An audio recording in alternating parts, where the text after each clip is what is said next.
Okay, so we're going to be looking back at solving simultaneous equations with three variables. And we did this at the end of last lesson on that Monday after school lesson. Was it the Monday after school lesson? Yeah, it was, wasn't it? And we're going to be now solving the simultaneous equations, but we're going to be forming the equations yourself.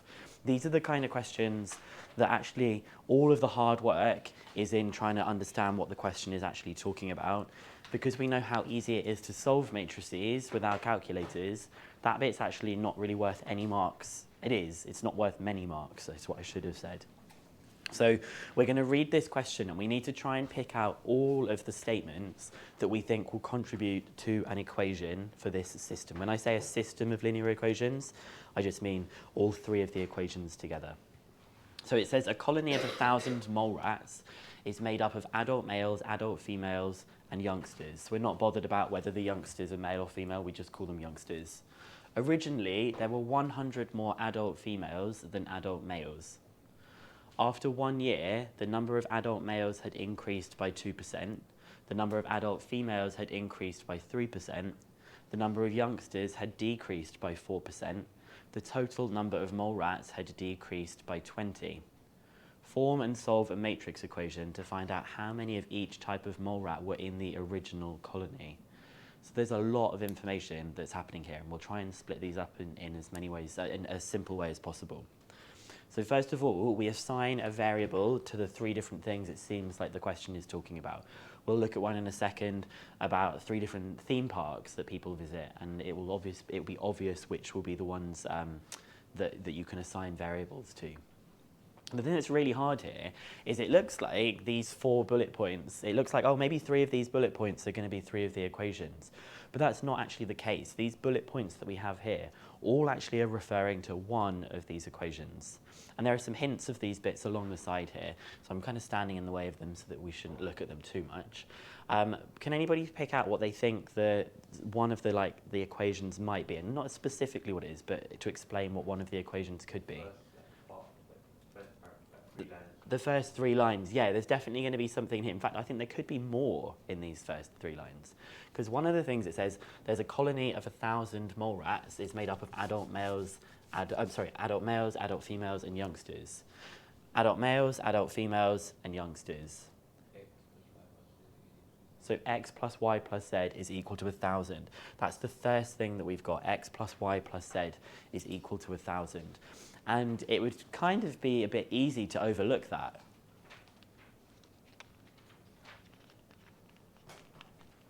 But that's important. It's like we're trying to translate a question from its worded version into its algebraic version.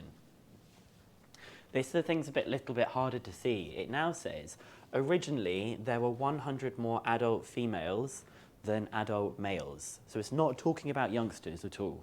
So youngsters aren't going to feature in that at all. How could I construct that 100 more adult females than adult males? What would that equation look like?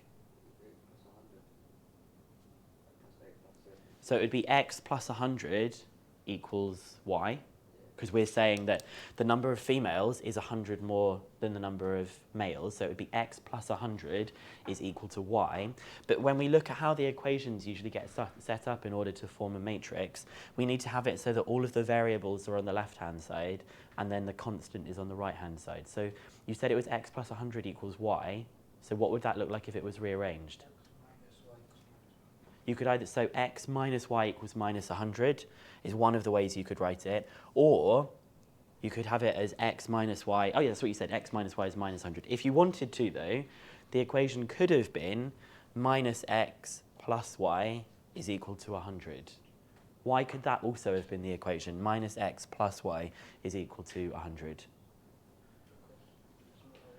Because it doesn't matter which way round. It doesn't matter if they were all negated, you'd still actually be representing the same equation. And I suppose if we had it was y minus x, we're saying the number of adult females take away the number of adult males would have been 100. Okay, so it's just the other way that you could think about how this could be constructed. The last one is all of this information that we've got here. These 4 bullet points are going to contribute to all of these different things we've got here. Hi. Yeah, of course you can. Just one of these things. Just grab any of those you need. The last one actually takes all 4 of these bullet points and it assigns it to these 4 different places that we've got here. It assigns it to what we've got for here, here, here, and here. You need to be good at some of the percentages that you'll have done from GCSE, where you can represent percentage change using a multiplier. Do you remember your teachers using the term multiplier to say how things changed, okay? So if something is increased by 2%, what does that usually get written as? 1.02, this would be 1.03, this one would be 0.96 because it's decreased by 4%. And then it says the total number of mole rats had decreased by 20. So instead of it being equal to 1,000, it's now going to be equal to 980. So we've now come up with what our third equation looks like here.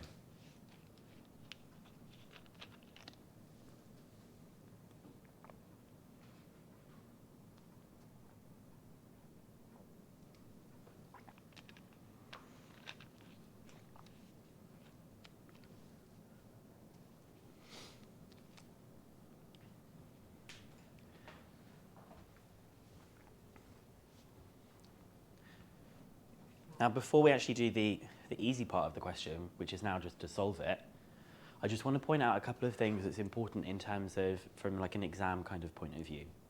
Things that you should definitely say at the beginning is this. You should be telling the examiner what X, Y, and Z are. This is a communication question. They're interested to see in how you can model a situation. So you need to make sure you write these things down here. There's often a mark reserved for saying that kind of thing. This is where all of the marks are in this question, okay? This is probably worth 4 or 5 marks for getting these 3 statements. It doesn't look like it should be like that, because normally in maths, we think 4 or 5 marks is like lots and lots of working out. But these statements are incredibly important here, so you need to make sure that they are accurate and that they are carefully constructed. If you spend lots of your time getting these right, the rest of the question just becomes really easy. So what do we now need to do just for this last part then? Just solve it. Yeah, we're going to solve it, but because it wants us to, what it would usually say here, it says form and solve a matrix equation. That means you can't just type these into the simultaneous equation solver in your calculator.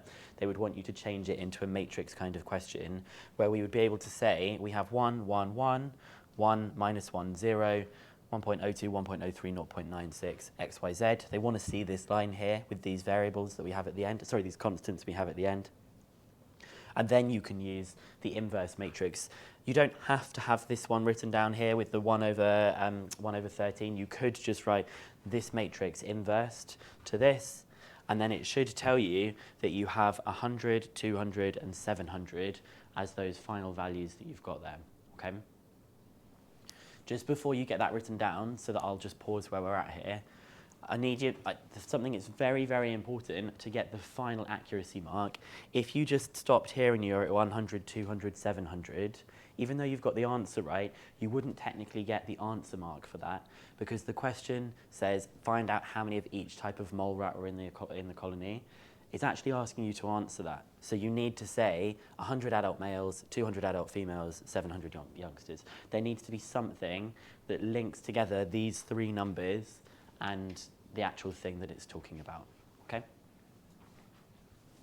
So if you finish writing that bit up, we're just going to do some practice on these.